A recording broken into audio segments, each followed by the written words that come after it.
Now, the main event, what a personal joy and privilege it is to introduce another dear friend, not in the political way people say that, but truly a dear friend, a great American, somebody who years ago somebody said, oh, you guys have so much in common. You both served in the Navy, you both studied in England, you both are mayors, both have Mediterranean roots. You guys should really get to know each other.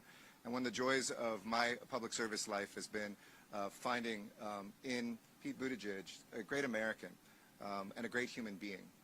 Now a father and a husband. Those titles weren't part of his bio when I first met him. Somebody who represented an area just north of where my wife grew up in Indiana. Somebody who comes from the heartland but always speaks from the heart. One of the smartest people you will ever meet, let alone in public life.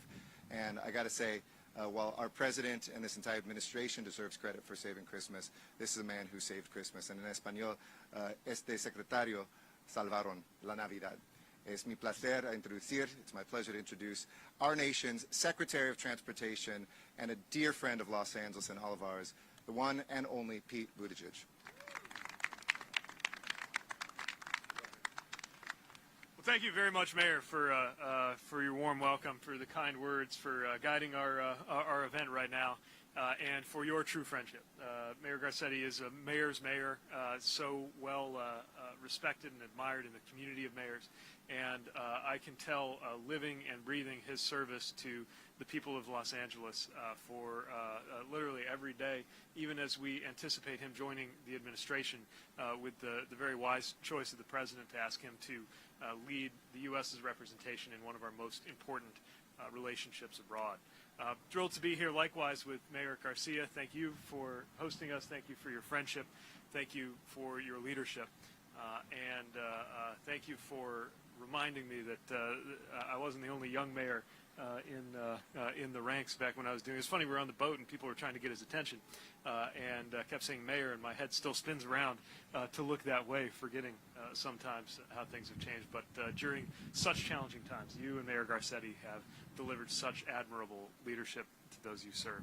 We're so glad to be here with union leadership, with Ron Herrera and the Teamsters, recognizing that sometimes a trucking issue 1,000 miles away might actually explain a shipping issue right here on the coasts. We want to thank Willie Adams and the longshore workers that I had an opportunity to spend time with earlier today.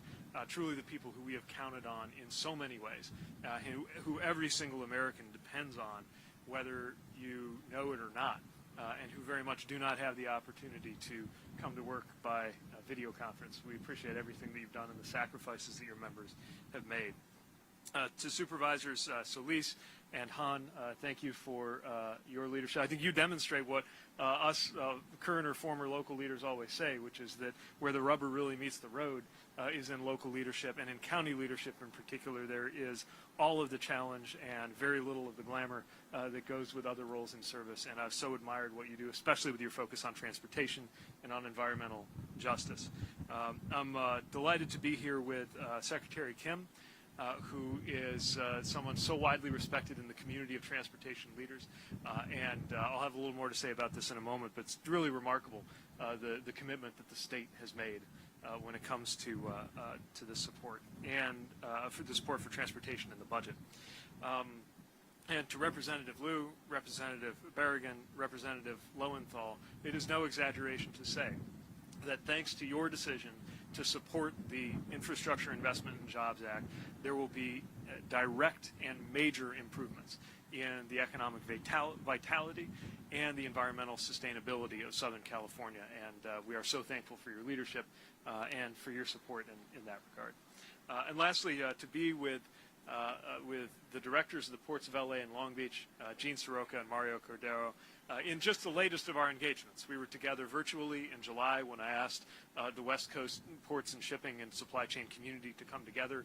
We were together in October with President Adams and with President Biden at the White House, and we're together right now, not just talking about, but enacting the kinds of key problem-solving and solutions that are keeping goods moving to where they need to be.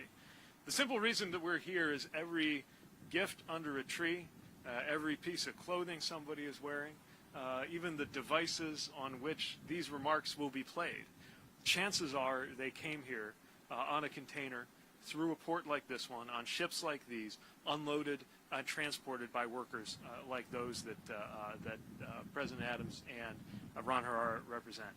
Supply chains are human. Supply chains are people who use equipment in order to get goods to where they need to be. And there's no better place to talk about that than here, where we see the #1 and #2 largest container ports in the country, supporting so many jobs, not just around the region, but around the country. When there is an issue affecting ports here, you will feel it as far away as my Indiana hometown. And I'll tell you, the strains that we've experienced are not because the ports became less capable or because the workers delivered less output. In fact, the reverse is true, as was mentioned earlier. One of the reasons why Christmas was not, in fact, canceled is that ports like LA and Long Beach moved record levels of goods, allowing an all-time record high in terms of retail sales this holiday season. Considering the pressures that this country and these communities have been under, that is an extraordinary achievement. Ports have processed 14% more containers than the previous record. People received almost 99% of their packages on time or with minimal delays from major shippers. And I would add that not only is this about presents under the tree, but this is about essential goods like medical goods that are needed in this moment of continued public health challenge. Now, we're going to continue to see challenges. So we're very proud of what was achieved here, but the other side of the coin is that as long as the pandemic persists, as long as we are making up for decades of past disinvestment, we are going to see impacts on shipping times and shipping costs. But that's exactly why we're here, not waiting 1 minute to address supply chain disruptions. Now, supply chains are owned and operated by a lot of different actors, most of them private sector, and rightly so. But we have been partnering with everybody who has a hand in that in order to make sure we deliver results. We're partnering with the state of California, and I'm delighted to team up with Governor Newsom on the emerging projects agreements that will lead to a fast track for access to financing of over $5 billion for infrastructure projects that bear on our supply chains. And I'm looking forward to working with Governor Newsom on the major investments that were proposed and rolled out yesterday in transportation, including in supply chain infrastructure in the California state budget. Everything goes better when states and local leaders and the federal government are working together. We've partnered with the Department of Transportation, with Port Envoy John Porcari, and with the ports leading the way on 24/7 operations, on fees that help to motivate shippers to move their products more quickly, on ways to prioritize medical supplies, cutting sometimes by weeks the amount of time that life-saving supplies got to where they were needed. And the results included an almost 50% reduction in long-dwelling containers on the docks going into the holidays, record levels of goods on shelves, the cargo leaving the ports and getting to people significantly faster. We're also very supportive of the new system that keeps these ships further at sea in order to reduce the impacts on air quality. Although I want to note this does not mean that the issue has been solved. It's not just how many ships can you see, it's how many ships are on their way. And that's what we're trying to make sure we clear the way for going forward. But as I see and saw during our tour earlier in our conversation, the intention, the vision for the future that's going on, the attention to environmental justice and making sure that more throughput does not necessarily mean more pollution for nearby communities, the attention to training and the funding commitments you heard about to make sure that these jobs, which are only going to become more high-tech and more high-skill each passing year, are supported with investments in our human capital. I am very confident that the visionary leadership here, coupled with the visionary leadership from President Biden and this administration, will deliver a better future for all of us, and with Southern California in so many ways leading the way. And we're going to be there to help. We just recently were able to announce that $52 million commitment to help with on-dock rail for the Port of Long Beach, and that was with the funds that we had last year. I cannot wait to put to work the funds from that $17 billion being committed to ports, thanks to that bipartisan infrastructure law. So nothing about this will be easy, but everything about this can make us proud because of the partnership, because of the teamwork, because of the commitment, and because of the will to make the investments that America has needed for a very long time. And there's no better way, no better place to showcase that than right here at LA and Long Beach. So with that, happy to take some questions as they might arise. I noticed there were... all right. 7 minutes. All right. I noticed there are a couple of journalists here, so I thought you might have some questions. Alex.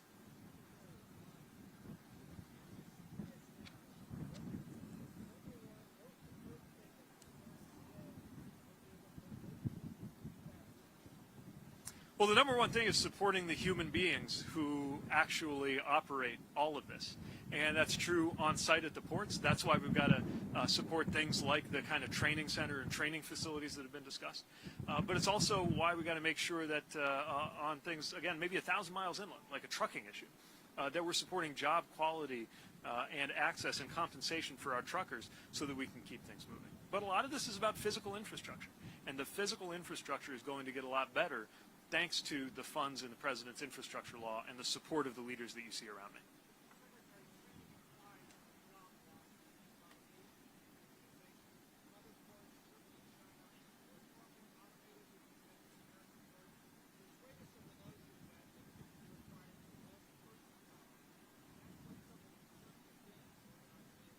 Well, this is exactly why we're in dialogue with organized labor to make sure that the innovations that are coming in transportation technology are good for workers as well as good for the bottom line. That doesn't happen automatically, but it can happen. When the ATM was introduced, many people thought that would mean the end of the employment of human beings in retail banking. The opposite wound up happening. It's just that the people, the tellers, wound up doing slightly different functions. And when you look at what it takes, hopefully you have to do nothing more than physically look at the cranes to understand.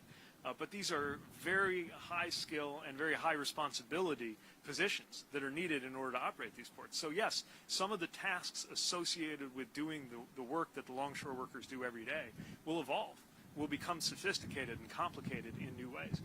But that human factor is never going to go away.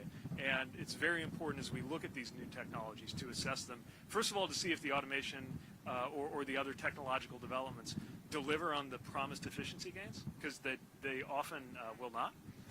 And secondly, to make sure that the indispensable human side is being supported just as much as any investment in physical brick and mortar improvements.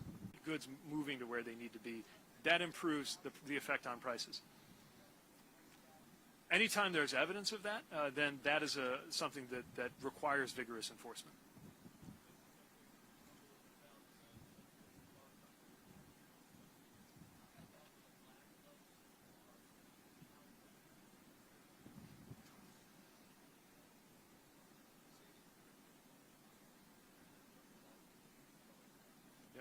Yeah, so a lot of the times it is the availability not only of imported cars, but of course in our U.S. auto industry that's so important, the availability of certain parts or components. That's one more element of why we have a sense of urgency about improving the flow of goods across the country.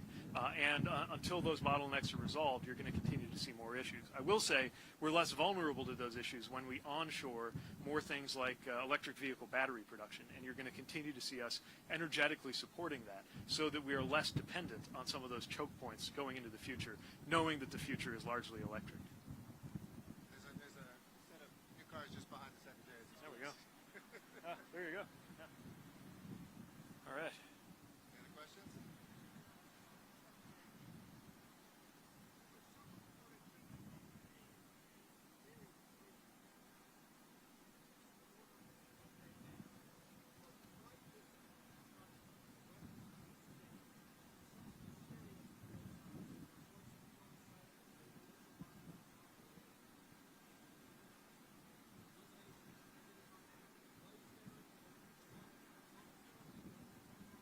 So at this time, the best I can do is refer you to the FAA. Again, that's as much as I can say about it at the moment. All right, last question.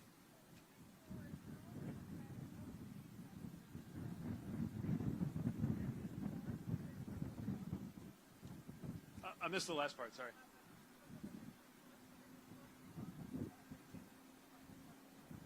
Well, that's one of the reasons we're so excited about this federal bipartisan infrastructure law, right? I mean, the formulas alone are directing billions of dollars to the state of California. But I would also say when it comes to those competitive grants that my department will be administering, I expect Southern California to be very competitive. And I say that having seen not just the pride, but the effectiveness of the people that we've been engaging with. And the determination to meet all of our goals as a department: safety, economic growth, climate, equity, and preparation for the future. You see all of that at stake in what's happening around us, what's happening behind us. But the other thing I would point to is the alignment and the partnership at all of the different levels that you see represented right here: city, county, ports, federal, state. That doesn't happen everywhere I go. And so at the end of the day, it's going to be folks on the ground these local officials. Komi Ajise is here with the MPO that will be deploying a lot of these dollars. Having that kind of alignment is critically important, and one of the reasons I'm optimistic about how Southern California will fare as these funds increasingly flow. Thanks again for the opportunity to be here, and thanks to our fantastic leaders here for all of your work.